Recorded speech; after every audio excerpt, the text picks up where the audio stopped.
Francisco 49ers deep in the heart. Like Joe Montana in the corner, D. Clark. Garrison Hurst, stiff farm going 99. Don't get it twisted, one and all with prime time. John Taylor, Jerry Rice down the side. Welcome to the 49er Faithful UK NFC Championship game preview show.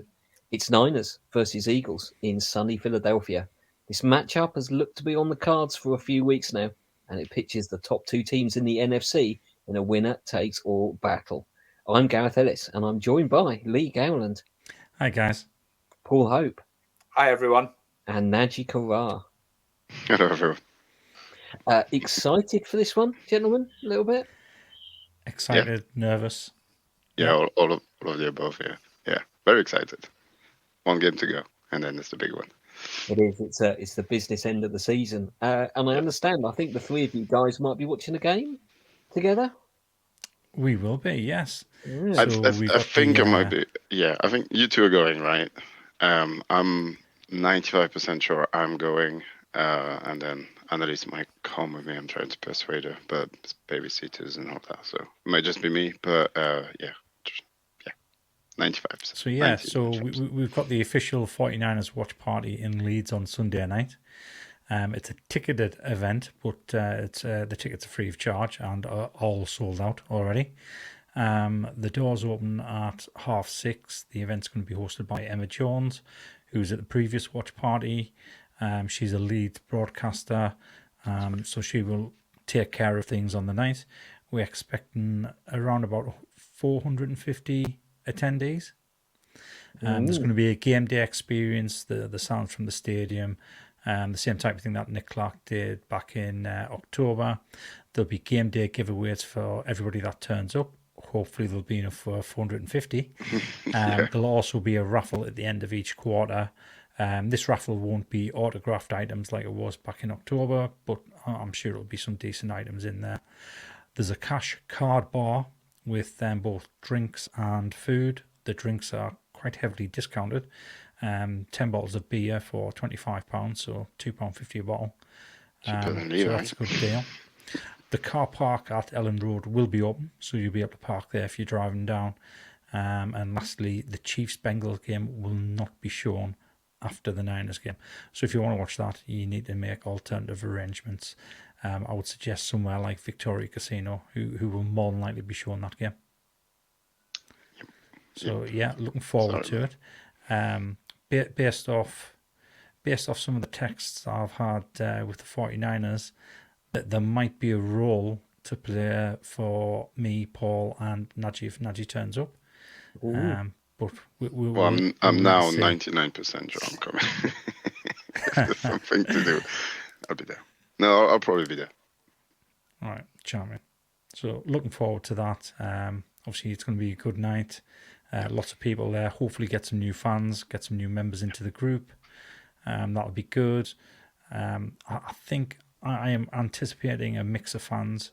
I think with 450 people there, you're not going to get 450 49er fans. I think there's definitely going to be a mix of fans. I wouldn't be surprised if there's some Eagles fans there. But obviously it'll be a good atmosphere because NFL fans are quite relaxed about sharing a watch party with opposing teams' fans. Absolutely. So looking forward to that. Yeah, just a quick one on. We've had a lot of message from people being anxious about either coming to a meetup for the first time and being in a big crowd, or about how everything's gonna go. Don't worry about it. You come down, you do you. If you want to stay in a corner and watch the game and not talk to anyone, that's absolutely fine. You do that. You will not be pressured into doing anything you don't want to do. It's a safe space for everyone, and we try to make everybody welcome.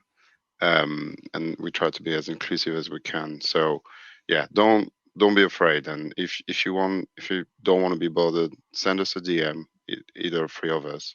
Tell us, look, on the night I'm very anxious, so I don't like talking to people. Just tell us by message, and we'll just leave you alone. It's no problem at all. Obviously, if you want to do the opposite and hug everyone, that's fine too. Everything is just bring it in. It's all good.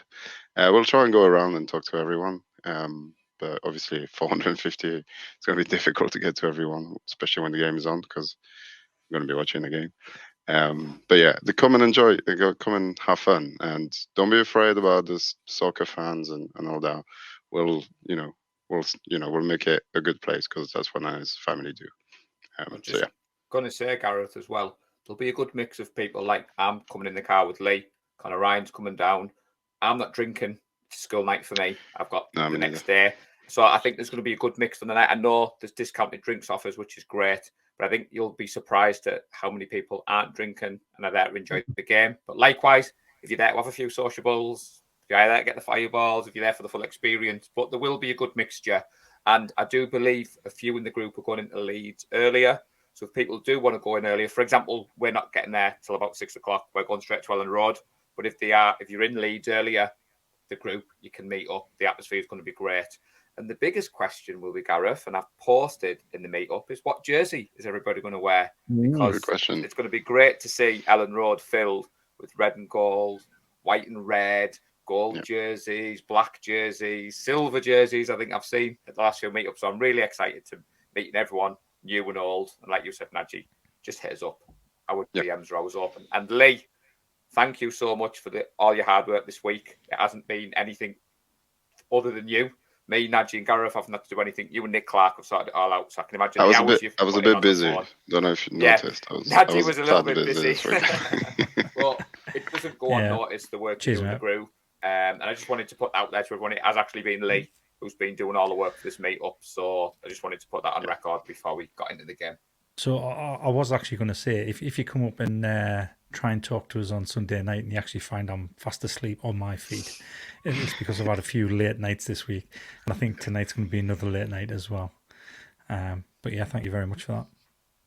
Yeah, it sounds like it's going to be a great night. And thanks, lads, for not rubbing it in that I'm not going to be there. You haven't been get up at all. I don't feel like I'm letting the side down. Thanks. Yeah, well, there we are. We know the implications and the road and all that. It's okay. There's always I'm weeks, saving it for a couple of weeks later. So exactly. Yeah. Anyway, shall we crack on with the game? Start off with a little bit of injury news. Injury report has come out. Debo, CMC, and Elijah Mitchell all limited in practice, but I think Shanahan seems pretty relaxed that all three are going to be available. Once again, it's the running back room seems a little bit banged up, but I think I'm with Shanahan. I think those guys seem all right, and I think we've just been a little bit cautious with them at this time of the season. So hopefully we're coming into the game fit. And as you undoubtedly will have heard, Charles Menahu was arrested during the week, but he is practicing. He's cleared to play for the game. And until there's any more details about what went on, there's not really much else to say on that other than I think the team will support him. And I don't think that's going to be an issue, a mental issue for anybody. No, the team said they were happy for the law to do his business and go from there, which is a good sign, I guess. We'll see. There's another about CMC, Mitchell, and Debo. I think it was just a bit of it was a hard game on Sunday. It was taxing. Yeah. That was probably the hardest game we played this year. Very good Cowboys team that really took us to. McCaffrey was just a bruise on his calf, and Mitchell was running deep in the fourth quarter, so I think he's all right. I can't remember seeing Debo off either. I think that everybody finished the game, so not too worried about that. There is another piece of news which is worthy, I think, is that Jimmy G is actually doubtful, which is much better than out. He's actually listed as doubtful, so it could potentially play on Sunday if we needed it for whatever reason. I'm just saying it. Interesting. That's his designation. I don't think he will play, but it is not often. The four of us are quiet, Najee, and you drop the bomb. And poor Gareth was thinking, "Is everyone's sound working?" That was a little bit of a. I thought Lee had frozen. Yeah, I think I had frozen, mentally frozen. What I was going to say is, if he's doubtful, generally a doubtful designation, they don't end up suiting up. Yeah, But our alternative is Josh Johnson. That's what I'm saying. NFC Championship game. I wouldn't be surprised to see Jimmy suit up. suit up No, on the But sideline. having said that, I have a feeling they'll unless there's an injury to Brock will Yeah. play the entire game. Oh yeah, Even absolutely. if he's I'm having a not stinking saying game. there's no way I'm saying start Yeah. Jimmy if Brock starts. Even if Brock I know starts you didn't say that, struggling, yeah. I'm just saying he's there if ever Mm. Brock was to get hurt. I think he might Yeah. be suited instead of John Johnson, which is a good sign. So what you're saying is, Neil, get that number 10 jersey out, son, because it might be needed on Sunday. Put 54 back in the closet and get your 10 out. No, Our keep third string 54. quarterback is back. Look, keep that. No, he's our best player. Talk about a rabbit hole, gents. Gareth did not have Jimmy G that's top of the standard. agenda when we thought we were starting this pod. Standard. No. But there we go. You never fail to surprise me. So should we start with breaking down some of the key matchups? And I think let's start with the sidelines. It's Shanahan versus Sirianni, a guy who I think has quietly turned around a stumbling Eagles team from a couple of years ago, and taken them all the way to a conference championship game. How do you think these two match up? Who's going to kick us off? Najee's. I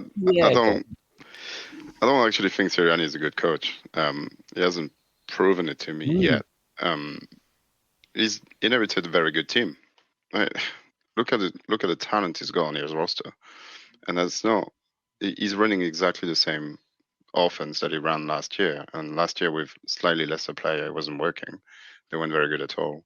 And this year, because Jalen Hurts is playing at MVP level, and you can't deny that, it's working. Is it his job? I'm not sure. I think he's very lucky to have ended up in this position. And if you look at his resume in terms of his NFL career, it's not glorious either. He was actually the offensive coordinator that really pushed Andrew Luck to retire. So, this is the guy we're talking about. And then the 3 years after that, even with the roster that they had, and they were just basically quarterback less. They couldn't do anything. They went to the playoffs a couple of times, but because the AFC South was pretty bad. And yeah, I just don't think he has shown anything as a coach himself that tells me he's good. And this year's proved it again. He lost Jalen Hurts for 2 games, and they lost those 2 games. So is he a good coach? I don't think so. But he's got a good team, and that is usually very good for him.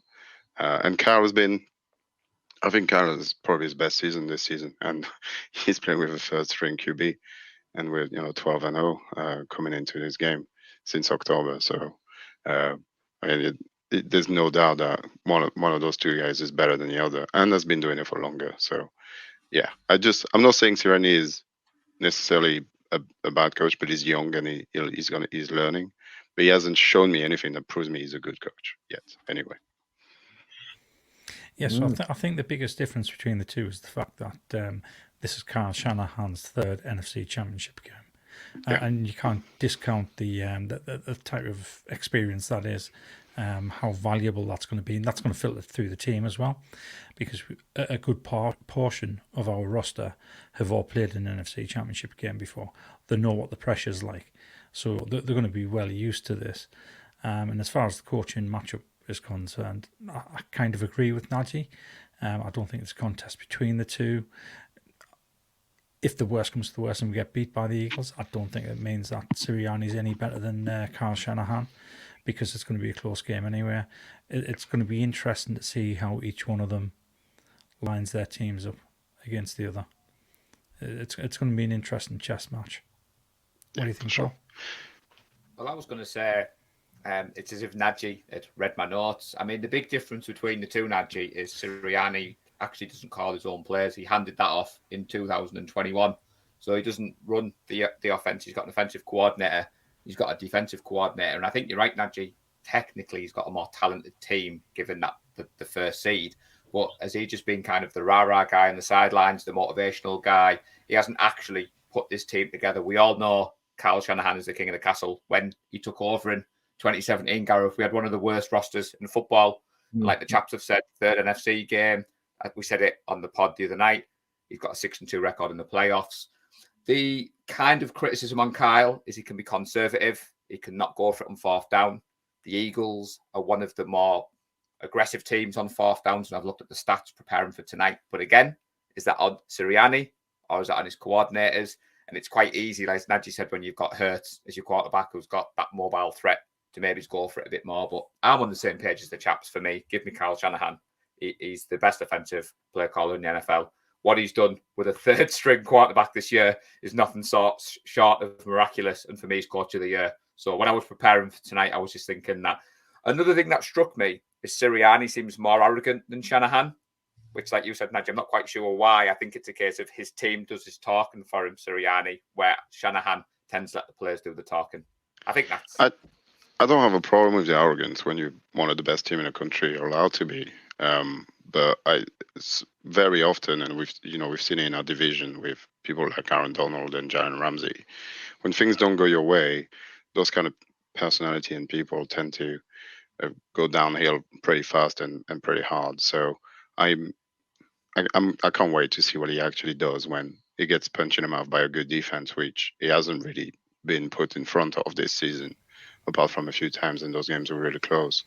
So yeah, I don't know. I think he has a lot to prove, and it's going to be a big game for him. And Philadelphia is a different beast as well in terms of media and all that, and you can't really slip up. So if he does what McCarthy did on that last play, there's a chance he doesn't even have a job next year. So it's a different thing. But yeah, that's what I'm thinking. Yeah. I broadly agree. I think he is a good coach, or at least he's put good coaches around him, and maybe that's one of the good things about being the coach. You realize you don't. I think it's more, especially in Philadelphia. I think it's more Harry Roseman that kind of has the strings and pulls the string in our organization. That's what I mean. I don't think he had much input into where they are these days. And he surrounded himself with good coaches, and he inherited a very good team. But I think I still go back to that draft day and AJ Brown trade, and I just don't. If they don't do that trade, I just don't think they are where they are today. And he didn't do that. Roseman did that, and he reminds me a bit of Mourinho. Running around to Chelsea and to whatever, to teams that were already good before you arrived there, and then he just kind of like makes it slightly better to win championships and stuff, but never taking a team from down all the way up by himself. We'll see. He's younger, so we'll see. Could you just imagine what this game would be like on Sunday night had it not been AJ Brown that the Eagles traded for? Had it been Debo instead? Yeah, God. But if we didn't have Debo, I'm not quite sure we would be there either. He's pretty important to us. He is. I think we'd still be there. Maybe. Dan, it's hard, isn't it, to predict an NFL season? It is, right. I think you're right. Shanahan's had his best season as a coach. He does seem to have learned to get out of his own way. I think he has lost some of the conservatism, and I don't think we can deny that seems to have coincided with Brock Purdy's arrival. That there just seems to be a confidence there that wasn't there before, that he's just like, let's go for it. Or maybe it's even that kind of, if this goes wrong, everyone will say, yeah, you've had a good season, but it's a rookie quarterback and you're only going to get so far. So maybe he's sort of freed up a little bit to feel that he can go for it. And rather than feeling like it's all going to come back onto him if it all goes wrong, he seems to have developed this little bit more. That's only going to get me so far, being conservative. Sometimes you've got to pick your chances. And it will be interesting to see if we can certainly go into Philadelphia and give them a good punch in the face. I don't know that any teams have done that. And this season has been very easy for them. When you start winning, you build the momentum, you avoid the injuries. Fair enough, Hurts missed a couple of games, but it's not like losing major players on both sides of the ball to ACLs for the whole season. The season's moved quite easily for them. They got the number one seed. They had to obviously sit out around and then got the Giants. So I think some of them, there's a bubble there to be burst. And it's going to be a challenge, I think, a different challenge for Sirianni to maybe hold that team together if that belief starts disappearing. if they struggle for a quarter, because I really don't think they have all season, or the games they've lost. It's like, yeah, but Jalen Hurts wasn't there, so they're dismissed. How are you defining a punch in the face? Just, like a first drive, 9 minutes, 7 down and a pick six, something like that. And then it's like, what do you do now? It's not easy anymore. And our defense is balling and every yard is hard. How are you going to respond to that? That's kind of what we, right. adversity in some kind of way. So from a points put up against their defense perspective, I can't remember if it was 5 or 6. Whichever one it is, 5 or 6 teams have put over 30 points on them. Yeah. So it's not as though teams are failing to score against them. And I think that's going to be crucial. That kind of stat, along with a few others I've seen today, are going to be crucial to the outcome of the game. So the discussion that we had before we came live on the show that Paul's just done with an Eagles fan, which we'll talk about more in depth later, I think I'm definitely looking at this a whole different way to that Eagles fan. Yeah. I mean, any kind of adversity, maybe they lose their center to an injury, or, so something you don't prepare for. I think that's why I want to see if they're actually a good team or not, because they haven't had much of that this season. It's been pretty smooth cruising all the way. Yeah, they may have given up 30 points, but is that the opponents trying to keep up with them? I don't know that they've been 20 points down in a game and come back from it. And I think that's what, in terms of giving them a punch in the mouth, I mean, holding the ball for 10 minutes in a quarter, and either side of that, they have a 3 and out, and suddenly they think, hang on, that's a whole quarter gone.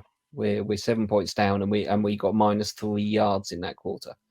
How does then that defense react when it's got to haul itself back out onto the field after a 3 and out and get punched in the mouth by Debo and CMC and Juszczyk and Kittle over and over? How are they going to react to that? Because I don't know that they've had that sort of game. Whereas I think we've been in and lost slugfests this year. We've had blowout wins. We've won every way imaginable. And I think mostly from what I've seen from the Eagles is they've built a lead, and other teams have been forced to try and play high-risk football to come back into it. So that maybe they've kept the score moving on. They've kept the score close. But the Eagles, for a lot of the season, didn't look like they really had to fight to win games. They just, and that's not a bad thing, is it? Constantly scoring points. But, Paul. There was one game that they did struggle, and Kyle Shanahan would love to have this kind of game. So Washington Garrett ran the ball 49 times on them, and they struggled to come back into that game. Now, if Kyle Shanahan couldn't run the ball 49 times, he's going to take that. And I think that's obviously something that I jested with that Eagles fan, Lee, who was very bullish. He's very confident of his team's chances, which they are the top seed in the NFC. They've got no problem with that, like Nadji said, no tall bit of banter. But I do think the punch in the mouth. I just want to ask Nadji, you mentioned there a pick six. Is there a particular player that would score a pick six that might get Sirianni upset, or maybe yourself upset? I mean, even Jimmy Ward, even though he can't really catch the ball. Well, if it's Jimmy Ward scores that pick six, you'd be ordering a new jersey, wouldn't you, buddy?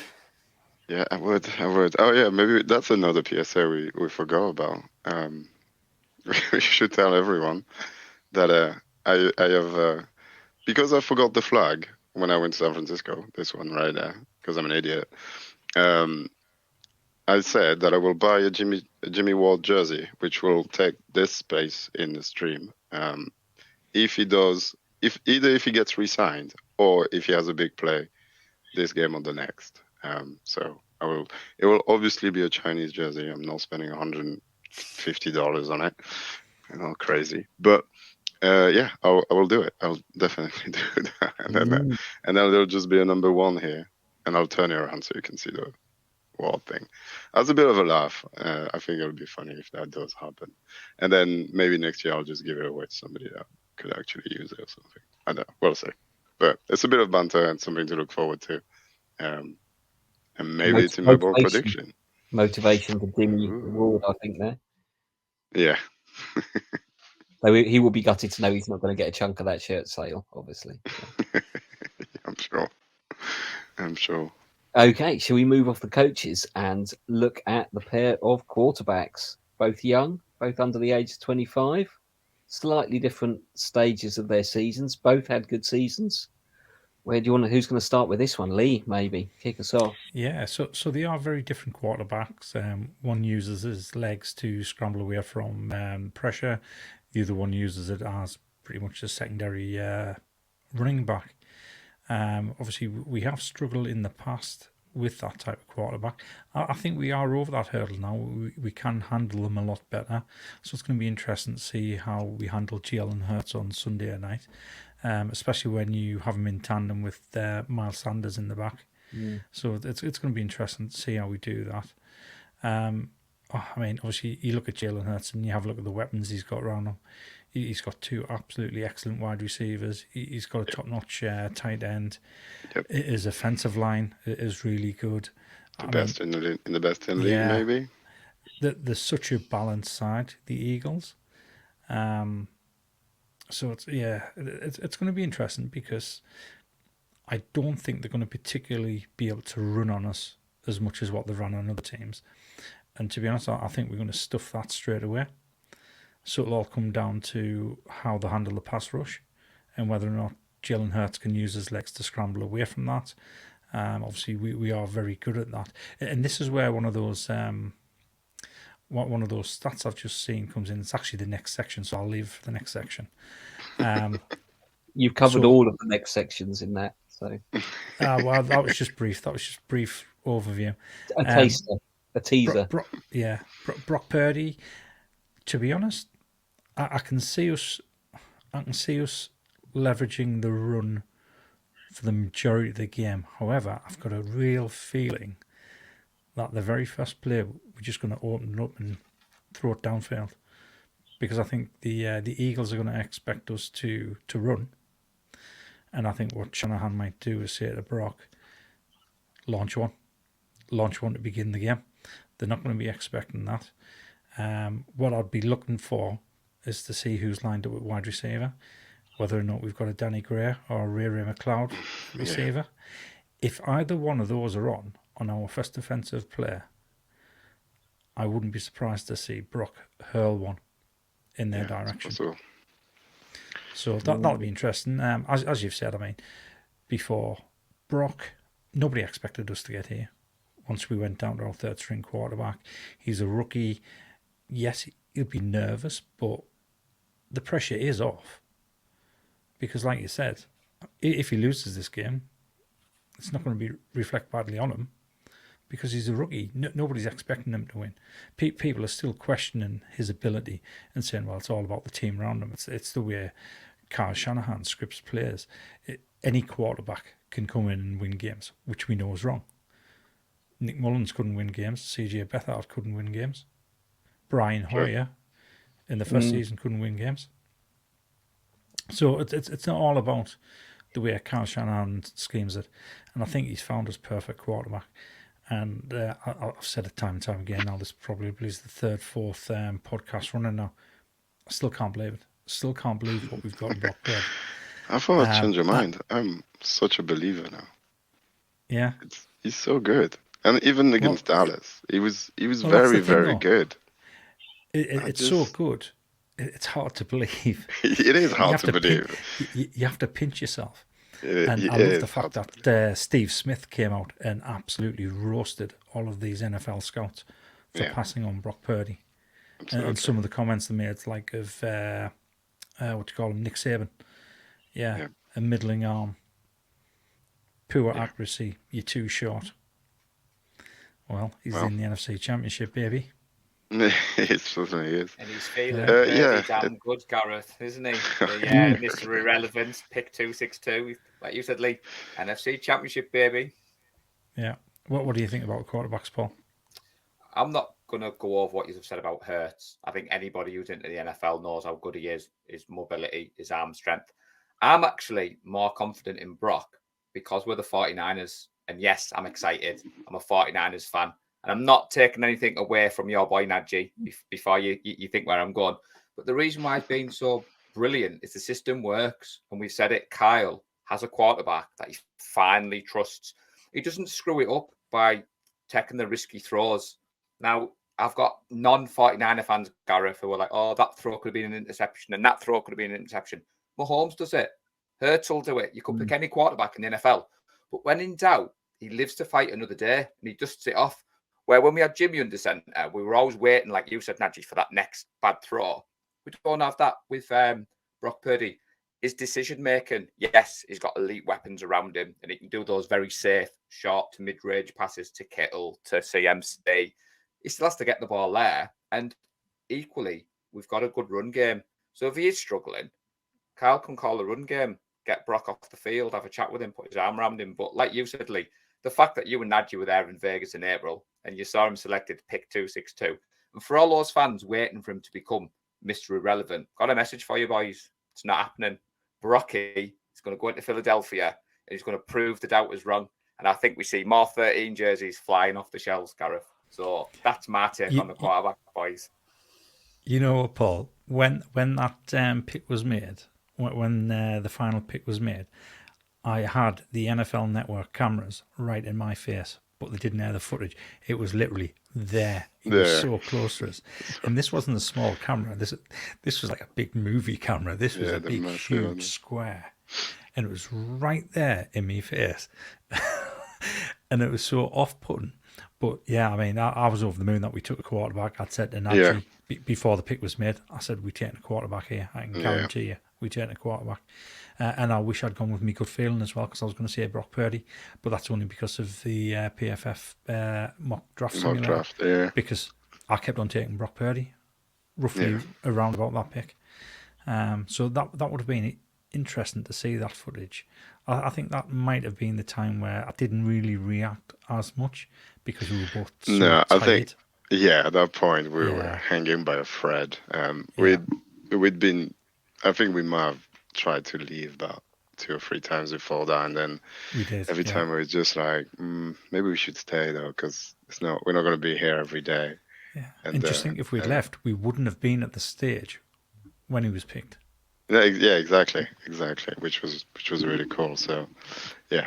You know what else we've got to remind ourselves as well? The Eagles are very bullish, gents, about their pass rush, but they go against traditional quarterbacks that drop back. Brock Purdy doesn't need a lot of time in the system. He's shown that, like you've said, Najee's elusiveness and the fact that if he makes mistakes, he recovers from them. But yes, the Eagles have got a very good pass rush. But again, I'm confident in Purdy. And do you know what he's got, gents? He's got that little chip on his shoulder, like a certain TB12 had. And he's got a bit of an ego, which a quarterback needs. But he's also a team player. And I think the team have rallied around him. So I think Hurts is obviously everyone's favourites for MVP. He runs around. He's one of these shiny new mobile quarterbacks.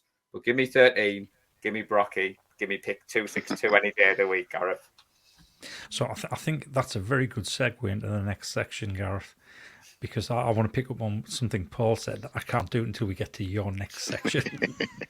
That's why Najee hasn't had his chance to talk QBs yet, nor me. No, I haven't. I mean, the guys have covered it, and you all know what I think of Brock. And I actually think that Dallas game was maybe one of his best game. I know it didn't look like it, but the way he didn't make mistake was extremely impressive to me.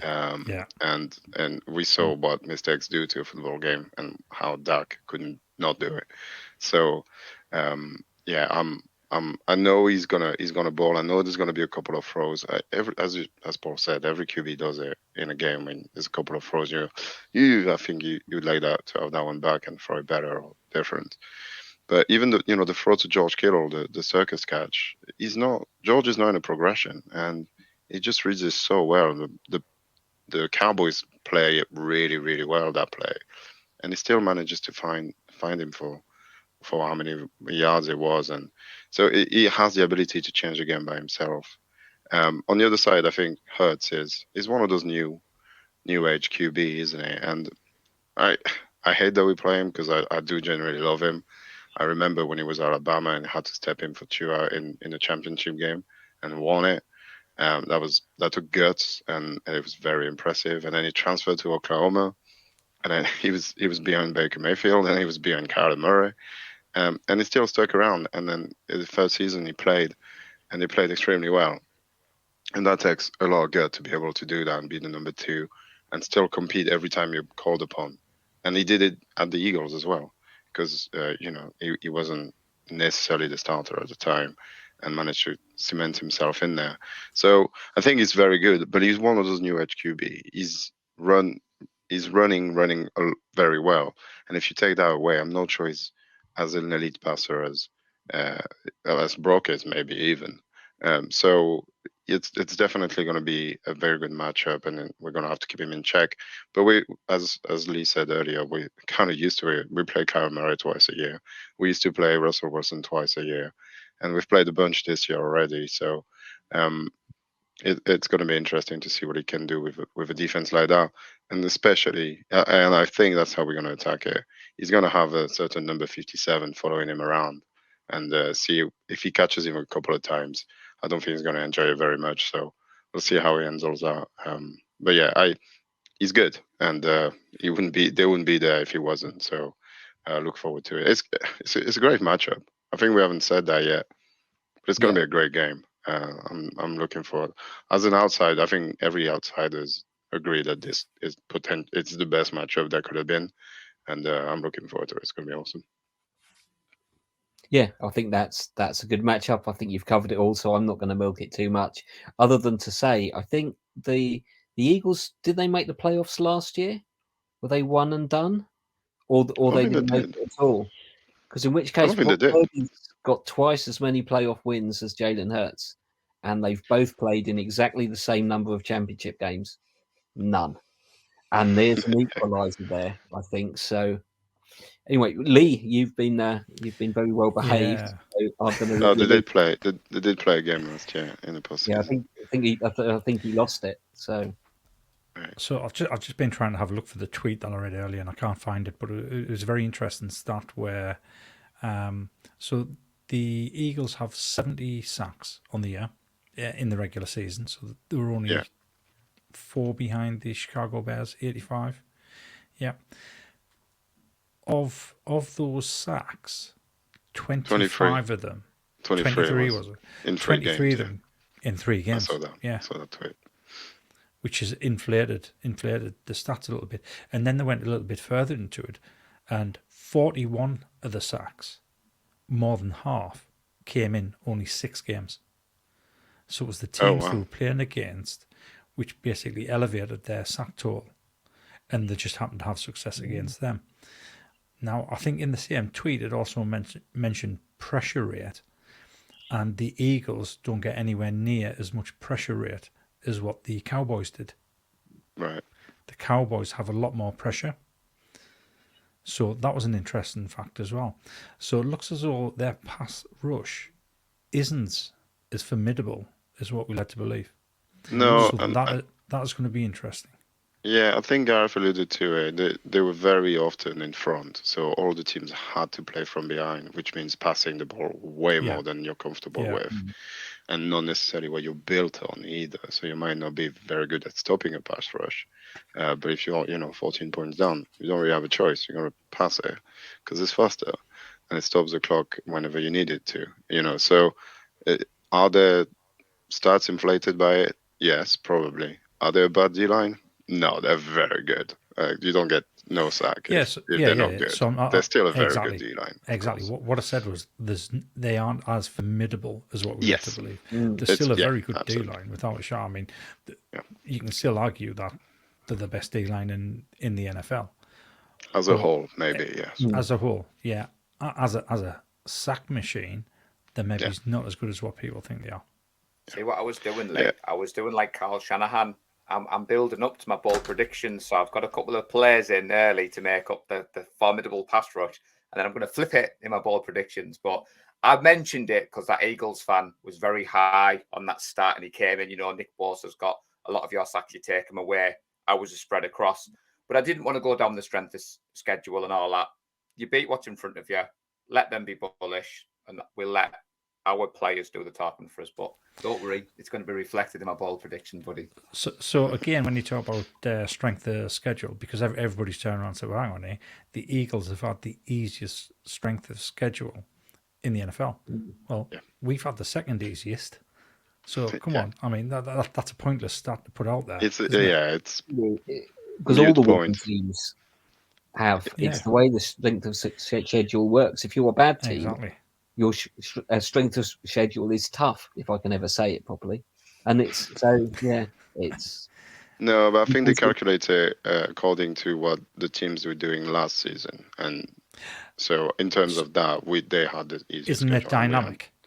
It's dynamic. no, I think. oh, is it dynamic? Yeah, Right. Okay. it is. Yeah. So Yeah. yeah. I mean, it's the NFC So the least, strength right? of schedule So- for last season is when they do the scheduling. Yeah. That's how they do it. Yeah. Yeah. But yeah, during the season when they talk about strength of schedule, it's a dynamic, it's an ever-moving scale based on how many wins the team you've beat has. Right. Yeah, I mean, it's just a bunch of people trying to make them feel better because they're nervous or they're trying to spark conversation, I guess. At this point, nothing that's ever happened before really matters. It's one game. Anything can happen. It's the playoffs. It's an NFC Championship. It's just two very good teams hitting each other at the right time. It's going to be fun. It's going to be amazing. It's going to be super fun. So that's all I'm taking from it. We have moved on to talking about the pass rushes. So Yeah, that was useful statly. I hadn't been under the skin of that sack total in that way. So I think that's something that gives me a little bit more confidence, I suppose. And of course, how many running mobile quarterbacks have they played this season? I don't know what the Eagles' schedule was. I'm not sure which divisions they played. So play the NFC North and AFC. Was it South? AFC South? Yeah, They beat the which was Giants. They beat the terrible Giants three division. times in the last 6 games, which, if you watched that game last week, the Giants are terrible. So I don't know what you want to take away from that. I think week 6 was the last win over a team that made the playoffs, Gareth. And again, I know, like you said, Najee, it doesn't matter ahead of this game, but equally, I think you've got to look at certain things. They haven't faced us yet. They haven't faced Ted Williams. And... Technically, they beat the team that made the playoffs last weekend. Yeah, the Giants. True. So back to their pass rush. I think they're definitely very good, but I don't think they're anything that we can't handle. I mean, Fletcher Cox and Brandon Graham are probably Hall of Famers when they retire. There's no two way about it.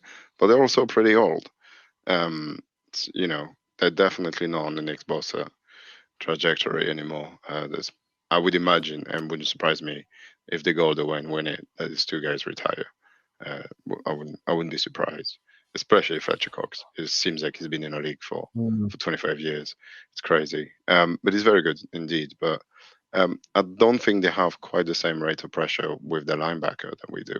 So they've very, very often only rush 4 or 5 with Gardner Johnson. They absolutely love bringing off the edge, a bit like we do with Afanga. So is there something we can't stop? Absolutely not, because that's exactly what we do. And our line is very versed to defend that. And I have all the confidence in Trent and the guys that they've studied tape and know whatever. And as we say, I think Brock is really good under pressure. He understands timing and what to do. And he doesn't really care about sacks. He'll eat it if he needs to. But he won't be forced into making mistakes, which is what usually pressure leads to. On our side, I do want to see a little bit more. I think when Bosa has a quiet day, which he has done in the past couple of games, there's not much going on. And I think we could have done with a bit more pressure against Dallas. And you just kind of want to see it from, the likes of Ebukam or Minihu if he plays, Jordan Willis, Kinlaw even hasn't really been in the backfield that much. You'd like to see a little bit more from all those guys in the rotation and not just rely on Bosa or Fred blitzing or Fanga blitzing. So that's something that if we can have a good game on the D-line, it's going to help us a ton, obviously. Yeah, definitely I agree with that, because when you look at both teams, the Eagles, like I said before, the Eagles on both sides of the ball are very balanced in respect that all the players are playing at a good level. So if they have one player who has an off day, it's not really going to impact their performance that much. Whereas if you have a look at our team, especially on defense. We have a couple of players that if they don't perform, suddenly our defense performance plummets through the floor. Because ours is predicated on the pass rush being successful. If we can't generate that, then it's going to open up our cornerbacks to being exploited. And when they're going up against AJ Brown and Devonta Smith, we're just going to get absolutely killed. So we need to make sure our big players have a big game, because we can't afford one of our big players not to. Whereas I believe the Eagles can afford one or two of their players to have off games, because the rest of the team is strong enough to carry them. True. Very true. Paul, weigh in on the pass rushes. No, I think the gents have covered it quite well. I think the one name we're missing is, and what Philadelphia take for granted, is Ibukam has been pretty good behind Nick Bosa. And Najee said it. I mean, you must have been awesome last week in Dallas, or Najee, when Hufanga came up to the line of scrimmage, had a look across. There was no one on him. I thought, that's a sack. So I think Lee's said that quite well there, that we need all our players to play well. But I'm confident that we've said it on this pod before, Gareth. These games where you need your players to make great plays. And I think we've got that in us. And like you said, Najee, a lot of people forget the Eagles pass rush, as good as it is. There are some older players on there. I'm looking forward to seeing Aaron Banks go up against Fletcher Cox. I think that'll be a battle. I think Trent Williams is going to be big on that line. And like you said, I think it's going to be two heavyweights going up against each other. It's going to be a bit of a slugfest in the trenches. And I think for the neutral, it isn't going to be one of these games where it's pass. It's going to be won and lost up front. It's going to be a game for the ages in regards to football on that. And I think I'm confident in our chances. I do worry that we're going into Lincoln Field. Obviously, we'll cross that later. But with regards to the pass rush, it'll be reflected in my bold prediction how I feel 97 is going to play. And I'm going to say no more on the subject till we get to the right section. I think we've got fairly evenly matched there, and I think the two quarterbacks have shown that they can also cope with a little bit of the pressure. I do wonder if Brock Purdy had a slightly better workout against Dallas than Jalen Hurts has had against the Giants pass rush in the last game. And I think that's really going to set him up for, they know exactly what this game is going to be like. They're going to say it's going to be like the Cowboys, but a little bit more. Whereas I think the jump from the Giants to facing us could well surprise the Eagles. I think you can watch it on the tape and you can expect it, but the Niners went through it for 60 minutes up against Dallas. And, maybe we should thank Dallas for that, for giving us a really good game. Whereas the Eagles haven't had a game they've needed to win for some time. And you do just wonder whether that's the sort of thing you can come in and catch a team cold.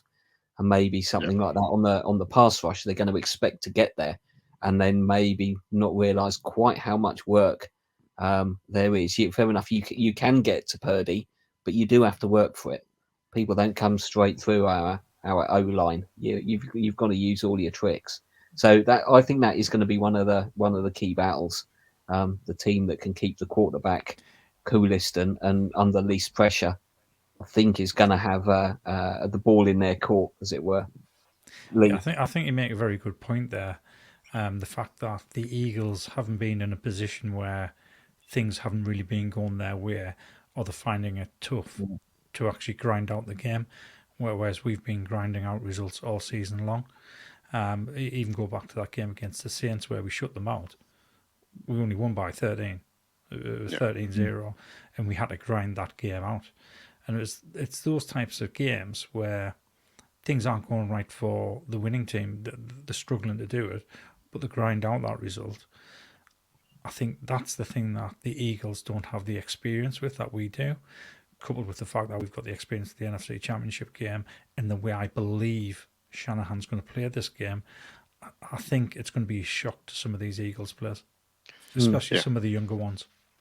They might still be in that bye week slump because last week really wasn't much of a challenge at all. The game was over about 10 minutes in. So, I think they might get, forgot how fast the NFL is. Yeah, I mean, to be fair, we are probably the first playoff caliber team they have faced. Played in a while, yeah. So shall we move on? Let's have a look at the other side of the pass game, how the receivers are going to cope against the secondaries. very different sets of matchup here. I think our pass game, our skill position players compared to theirs. How do you think this is going to go? Nagy, kick us off. Well, Mooney Ward and Di Molinaro are going to have good games. There's just no way about it. AJ Brown and Devontae Smith are very, very, very good wide receivers, both doing very different things. But I think Mooney Ward can take AJ Brown on. He's went against DK Metcalf 3 times and pretty much shut him down all the way. I think the one half where he wasn't that good, he recovered from, and he remember. But it's kind of the same guy. I think AJ Brown is better though, much better route runner than DK Metcalf is. So yeah, it's plain and simple. Our cornerbacks are gonna have to have a good game. We cannot allow these guys to do anything, otherwise it's gonna be a long day. But it wouldn't surprise me if both of them have a good game, because that's what we've been doing. As long as as soon as last week as well, as CeeDee Lamb had a decent game in terms of stats. Few catches, about 100 something yards, but it's not that impactful. And I think that's what we need to be able to do again to them. Is you're gonna catch the ball, but you're gonna get tackled by either Mooney Ward and Gibson, or Lenore and the Fanga and the linebacker on top of that. And I think that's the key. But we cannot allow big gains and touchdowns away at will. Otherwise, we're gonna be in trouble for sure. And on the opposite side, I think we have the upper end. I don't think anyone can touch BA or Debo or Kittle or CMC, and definitely not all 4 of them at once. I'm not sure they have quite the capacity to cover that, and they try to, shortcut that by having a good pass rush. So if we can get the ball out, this might be a game where we see a bit of, good old Jimmy just throw the ball behind the line of scrimmage and let the guys do the work away from that good D line. If I can remember correctly, that's exactly what we did to them last year.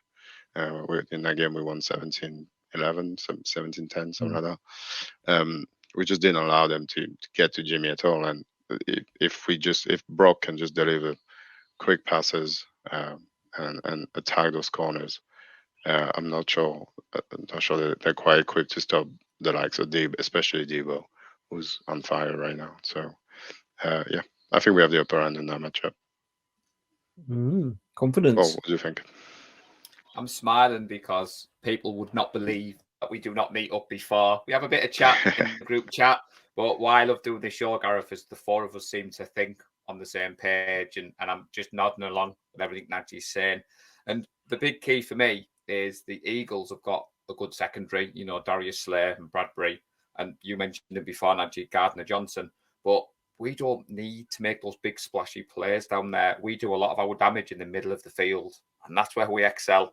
We're going to rely heavily on the run game. The Yak boys are going to come in there. And like you said, Nagy, they haven't faced Ayuk, they haven't faced Debo. And it isn't just what we do with the ball in the hands. Look at Ayuk is enjoying blocking as much as George Kittle does, and that team spirit we've got. I think another key matchup for our secondary is we get the help of Fred Warner. He was awesome last week. That play against CeeDee Lamb. I mean, they've come out around the league and said he's like a DB playing linebacker. And I think Warner going up against Goddard for the Eagles tight end, I think that's why we could see that weapon taken away. And again, we have the bend but not break mentality, Gareth. I can see AJ Brown or Devontae Smith getting big chunk plays. Like Nagy said, it's happened all season. But when it comes to the red zone, the Eagles fans are jumping up and down that they've got great red zone efficiency. But again, you've got the strength of schedule. They haven't played a defense like ours. So I agree with Nagy is the short answer to that question. And I went around the houses a bit, so I apologise. Very good. What's happened before, Lee? Yeah, so I don't particularly think our wide receivers up against their cornerbacks is going to be too much of a problem for us, mainly because of the way we use our wide receivers. We don't particularly use them as traditional wide receivers, and because of that, we get round the problem of coming up against a team who maybe has a shutdown corner. I'm not saying the Eagles do have a shutdown corner. All I'm saying is the way we play, it shouldn't be an issue. Whereas when you flip that and you have a look at their wide receivers against our cornerbacks, that is a concern. Even with Mooney Ward there, that is a concern, because I think we're going up against 2 very, very good wide receivers. And it comes back to my comment about the pass rush. if Nick Bosa has an off day, or if one of the other guys on the D line has an off day, and we can't generate that pressure, Yeah. we could easily be shredded. We could. So that's Absolutely. a concern. Yeah, they have the power to do what the Chiefs did to us in October in the last loss. Absolutely do, and we're gonna have to play NFC Championship level defense if we want to advance. But you know what they say: championships, defenses win championships. So if we don't play well on defense, I don't see us having a chance at all. But I have the confidence. Bosa has been quiet for a while. I could see him go completely crazy and disrupt what they do pretty well and change the game by himself because he can. Yeah, some interesting matchups there. I think something for everyone to think about, and yeah, very different. I think receiving core on our side than the Eagles side. I think, as you've said, I think we've shown that if you've got a good wide receiver, Devontae Adams and CD Lamb got over 100 yards, I'm fully expecting both of their pass catchers to get some good numbers from the day. It's whether we can keep them quiet in the red zone, and it is the occasional play where they'll get 30, 40, even 50 yards, and then you hold them to 3 and out afterwards. And they occasionally get that big play, and we've seen that all season that our defense can give that up, but you can't put your whole game plan on that one play working out. And I think if we can take away everything else, and I think it will move us nicely into the run game. I think if we can take away some of that as well, I think there's some pressure to be put quite literally from the pass rush on Jalen Hurts. But I also think there's a risk there. He's going to try and force it into those receivers and think those are the guys who've got to go and I've got to get the ball in their hands. And there is a chance he could start forcing the ball where it really shouldn't be going. So, and our guys, yeah, I think we've seen the versatility of everybody. I think we've seen how Shanahan knows how to use that short, quick passing game to get around a pass rush, to use it as an extension of the running game. And we've got all of the guys who can do that with Kittle, Jennings, Juice, Ayuk. Everyone is built to be able to deliver that game. And this is, I don't know that the Eagles have played a team like us because no one else perhaps really plays like us, but certainly not the teams they've. The Dolphins, the Jets. You reckon? I don't think they've got the offensive weapons that we have. No, I don't think they've got the offensive weapons, but they do a lot of similar plays for obvious reasons. Yeah, they do, in a way, especially the Dolphins. That's true. Yeah. But they haven't played each other, so don't worry. No, well, no, they haven't. No, you're right. Yeah, fair point. Yeah. Well, there we are. So final ones. Run game. Eagles got a good run game. We've got a good run game. It's another one where we match up fairly evenly, you'd think. Yeah, I don't know. No. It's very different.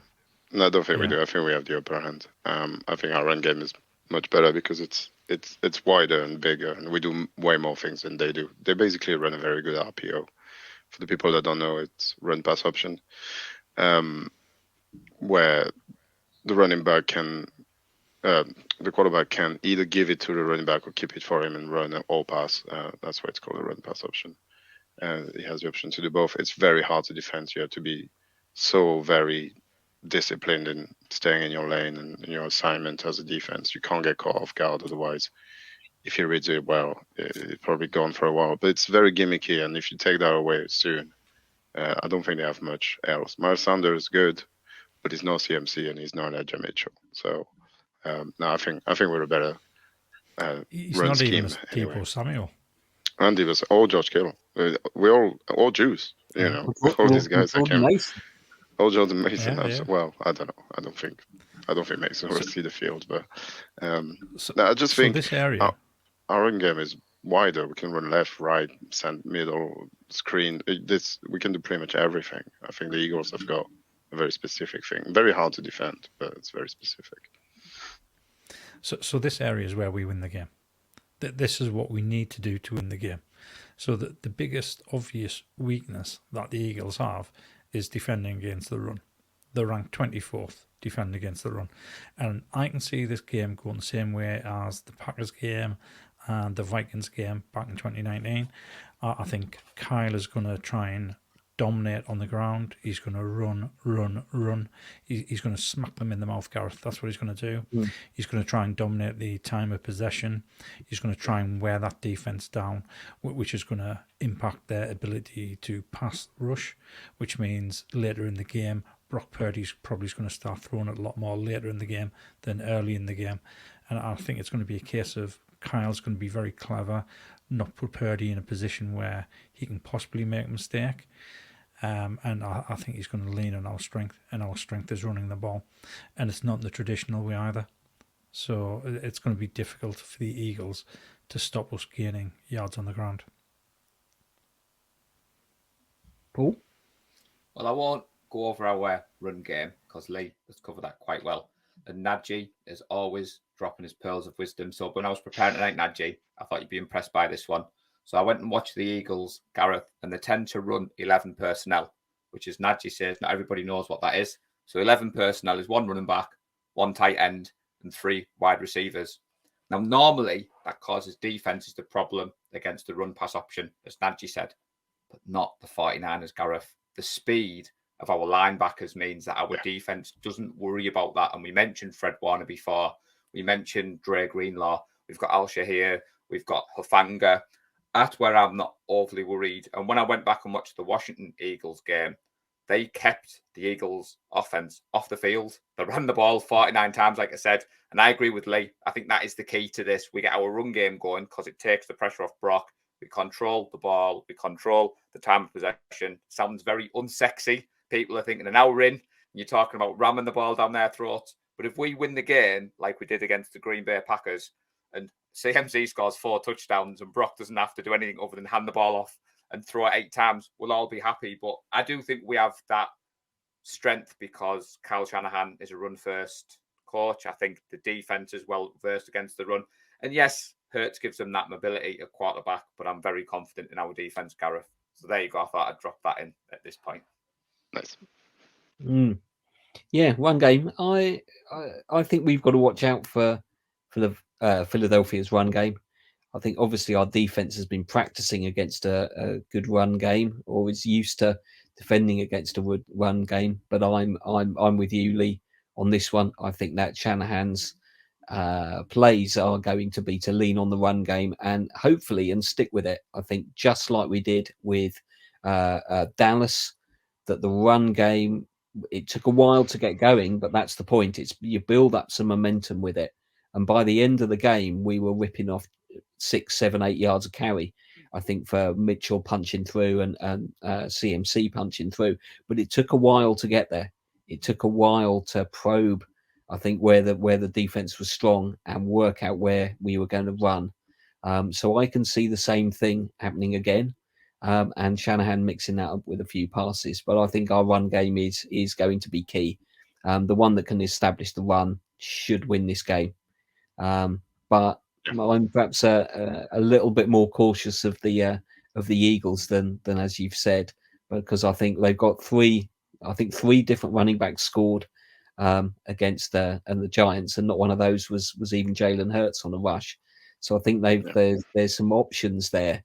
And I think if they have got a good offensive coordinator, I think they could get some success with the run game and potentially show a little bit of confusion or potentially work around potentially the Hufanga blitzes or the Fred Warner blitz, and you do that little short pass over the middle or the shovel pass and you go around it. Those I can see being potentially a little bit of a danger because I think they have got some weapons in the run game, but I don't think as well they've necessarily faced a run defense like ours, which hasn't given up. What I think we held the Cowboys to 74 run yards or something. I know Pollard went out and obviously they had to throw at the end of the game, but still, that's pretty impressive. So. Yeah, so I just want to go back to what Paul said, the point Paul made about the Eagles having success using the 11 personnel. Obviously, with 3 wide receivers on the field, having success in the run means that we've got both our 3 cornerbacks all following the wide receivers. That's not how we play. what you tend to find is when Jimmy Ward comes up into the slot, he doesn't really cover the slot. He'll maybe cover the slot for the first 5 yards, but then go straight into run defense. We'll play a And he's low very zone. good at that. We'll Yeah, play a and low he's zone, very yeah. good at that. So one of the linebackers will more than likely pick up that slot receiver, or one of the safeties comes down.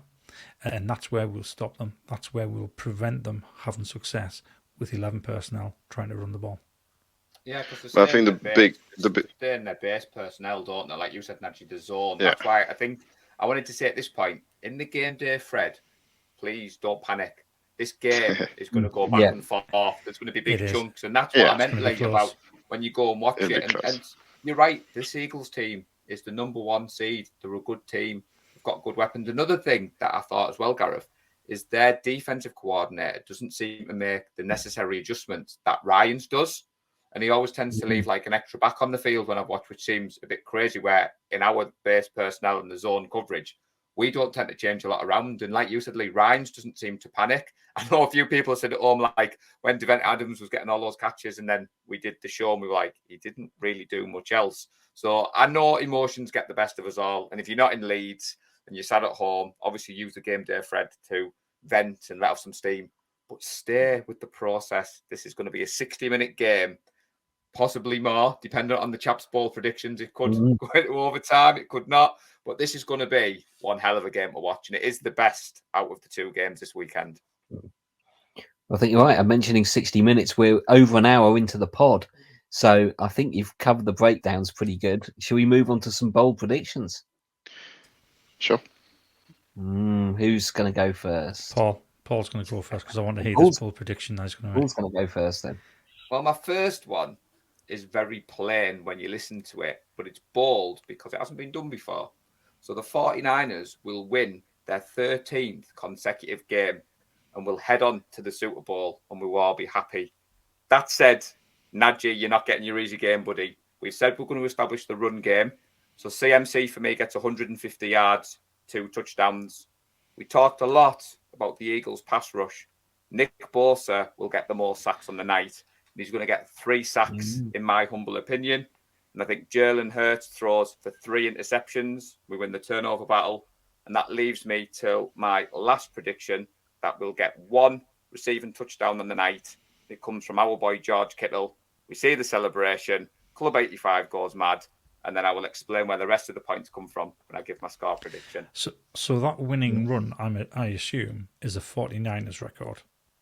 Yes, 49ers. So we've won Obviously, 12 the consecutive Patriots at the win 60, I moment. know. So obviously, yeah, apologies. I meant as 49ers fans. We've won 12 in a row, which was a franchise record. So if we win 13 consecutive, it's not been done by the 49ers before. So it sounds simple, but we win this game. We got the Super Bowl. We've won 13 games in a row for the first time as a franchise.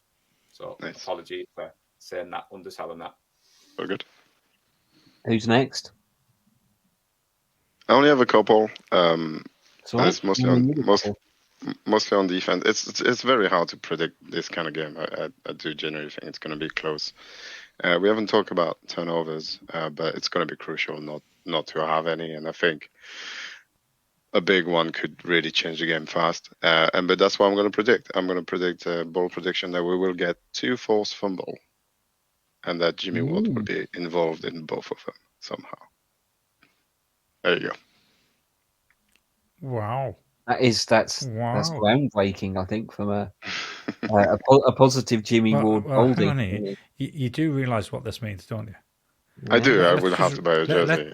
Exactly. Let's just rewind to the start of the show. Najee has already resigned himself to buying that jersey. You may as well just buy it now, mate. I like it. I like it. I like it. Oh, no, Well I done, like Najee. it. I like it. Yeah, it's good. I think it's great. I think you may as well just buy the jersey now. I might do. So, bold predictions. So, you always need a big player to step up. I think he has stepped up ever since Brock Purdy's come in. I think George Kittle's going to go over 100 yards.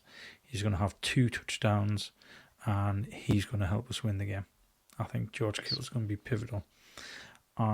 Second bold prediction would be, I actually think we're going to have 3 interceptions. So this is going back to what Najee said at the beginning. Jalen Hurts is a good quarterback, but he's not a great quarterback yet.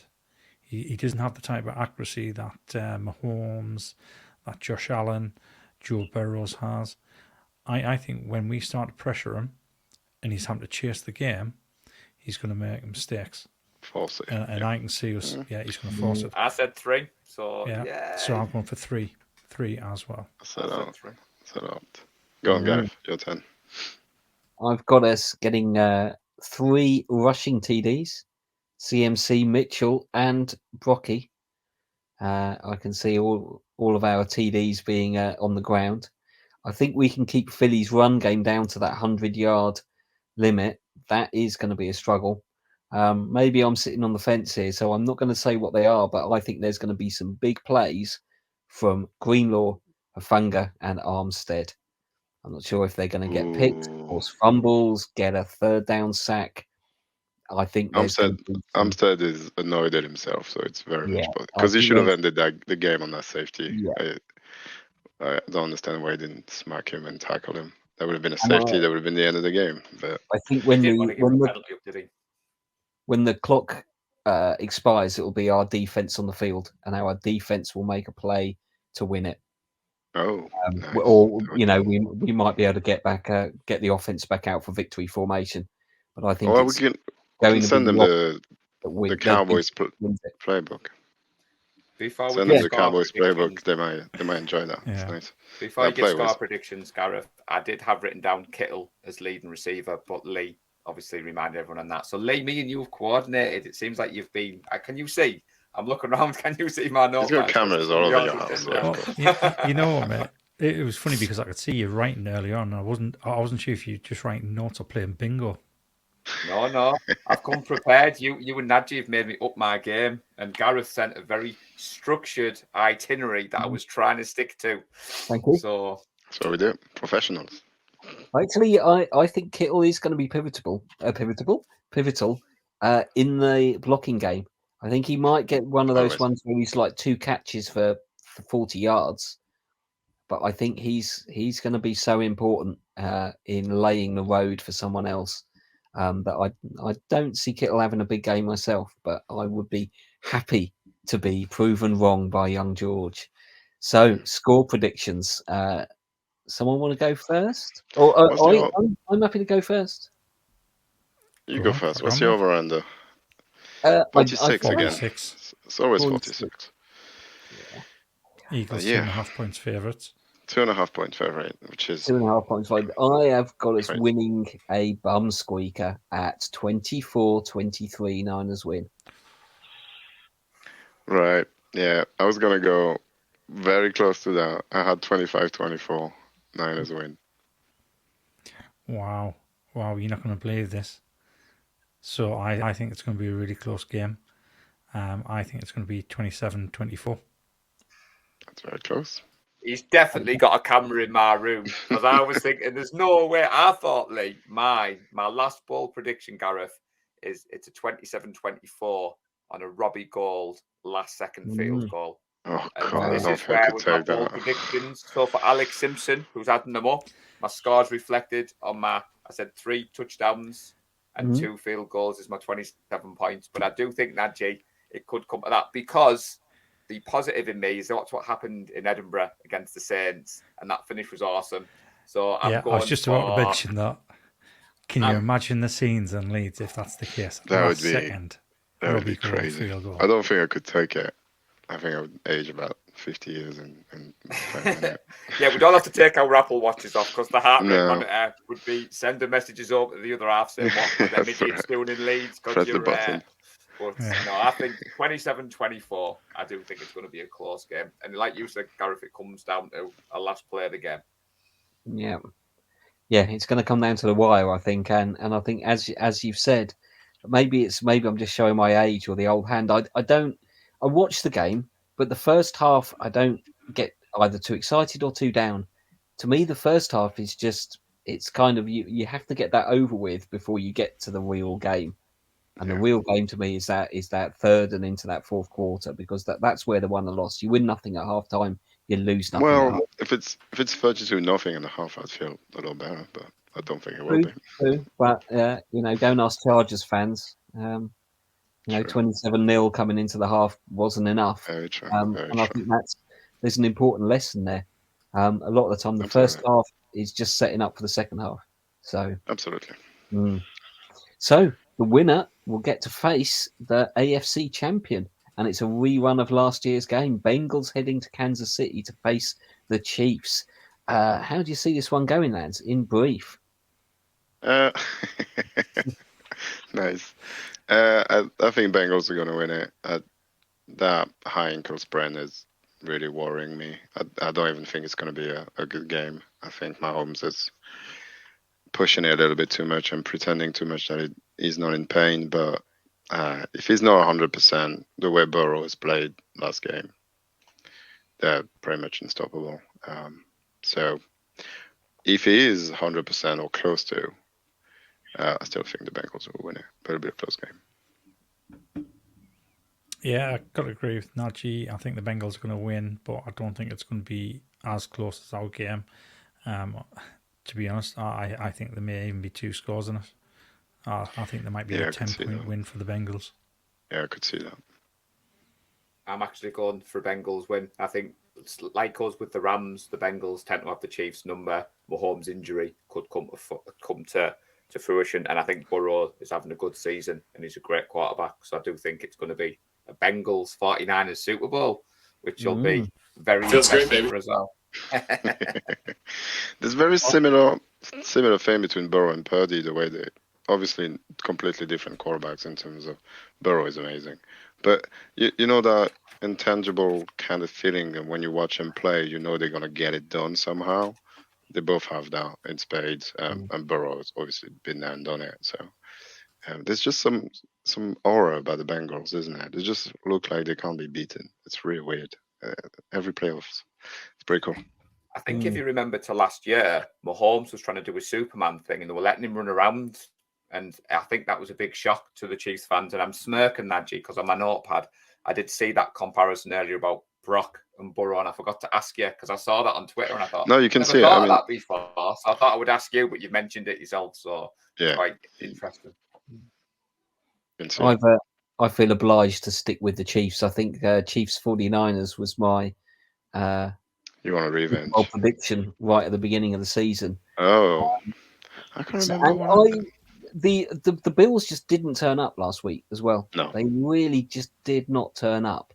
So again, I think they've got something to prove. They won't be happy about losing to the Bengals last year. I could see this one being another tight game, and I'm assuming Mahomes can actually play at some sort of level. I still fancy the Chiefs to edge it. So, I mean, it's the four best team left in the league, which doesn't happen that often. You could make an argument for the Bills, but they've not been good for the past couple of weeks, 3 weeks. So I think right now they're the best 4 team, and I just hope Mahomes was 100% because that would be more fun. But Are you also saying you'd rather be facing the Bengals in the Super Bowl than the Chiefs? At this point, either is going to be a tough game anyway. So you get there, you don't bother who. It doesn't really matter. I just kind of I don't think facing Mahomes. The Eagles game. The Eagles game for me is going to be the hardest game we play. It's Mahomes is it's Mahomes, isn't it? He's the best quarterback that's ever played the game. So you don't really want to. Be interesting if we knock off the Eagles. He's so good. Then the Bengals get there, and then we have to play Jamar Chase. And if you go back for our season and look at all the wide receivers that we faced, and people might say, your strength of schedule is not good, and you think, bloody hell, we faced all the top boys. But I think personally, I'd like to see your Bengals 49ers because we all remember that Chiefs 49ers, Gareth. And as much as I'd love redemption, I still have nightmares over that night. That's what I mean. And the lights coming on at 5 o'clock in Newcastle, and I looked across at Lee, and we were just all deflated. So I think the Bengals 49ers Super Bowl would give us a bit of a different optimism. It is. It's a tradition, and we haven't had one for a couple of decades now, have we? More than a couple of decades. Yeah. So it would be good to see Niners Bengals. maybe the Bengals fans wouldn't necessarily agree. Anything else on the game before we wrap it up, gents? We're Yes, an hour, that was we're an something. hour and 20 in, so Go on, Paul, concise. you first. All I wanted to say, Najee, is whatever happens on Sunday night, we've had one hell of a season. It's been one hell of a ride. I was going to say The that. group has gone from Yeah. strength to strength. Yeah. And honestly, I will be as upset as the next man if we lose. But my God, we're here. Let's enjoy it. We're in the championship game. And I just wanted to say thank you to you, gents, for helping me go through the emotions this season. That's all I wanted to say, Najee. Have you got cameras in my head? That's exactly what I was going to say. Yeah, the fact that we've been disturbed. The fact that we've got there, how we got there, who we got there with, is nothing to sniff at. And if we were to stop on this stage, I think it would still be one of my favorite seasons ever. It's been amazing, and I'm thoroughly going to enjoy this game, win or loss. And I mean, obviously, it's going to be tough to stomach a loss, but just I'm looking forward to. I just want to see a good game. I really don't want us to even. I kind of don't want us to beat them handedly. I want it to be a close battle and a win for us. That would be amazing. But yeah, you're right, Paul. It's been an amazing season. Let's just enjoy it, and we can attack the off season talking about QB nonsense and defensive coordination nonsense and all that sooner rather than later. But Nothing from me. The guys have covered it all. They've said exactly the same as what I was going to say as well. And I think that's the key thing. Enjoy it. There's 28 other fan bases whose seasons are done. There's only 4 of us left, and that's going to be halved by the end of Sunday. So enjoy it. A lot of other teams that haven't watched their team play for a few weeks now. So I think we should cherish that. And I think as however it ends, look at the players we've got under contracts. Look at the team that we've built. People aren't liable to leave. We should be back here in the 2, 3, 4 times in the next 4 or 5 seasons. I'm going to put that out as a bit of a bold prediction, and of course, this is 3 times in 4 years as it is. That's what success looks like in this league. That is absolutely the pinnacle of success. If you can be in the championship game 2 out of every 3 years, that's phenomenal. Let's enjoy it, and let's keep our fingers crossed for the win. So, thanks for joining me, gents, and thanks to everyone who listens or indeed watches the show. You can like, subscribe, comment, and share. And if you are watching us on the tubes, we have other videos waiting your viewing pleasure. So you can catch up with those in the backlist wherever you can find it. We will be back next week to review the game and hopefully begin preparation for the next game, the little one in Glendale, Arizona, on the 12th of February. So this is it. Only 3 games left in the entire NFL season. It's the 2 best teams in the NFC slugging it out for the right to face the AFC champion in the Super Bowl. Take a deep breath, fire up the hype train, and break out your lucky pants. Go Niners.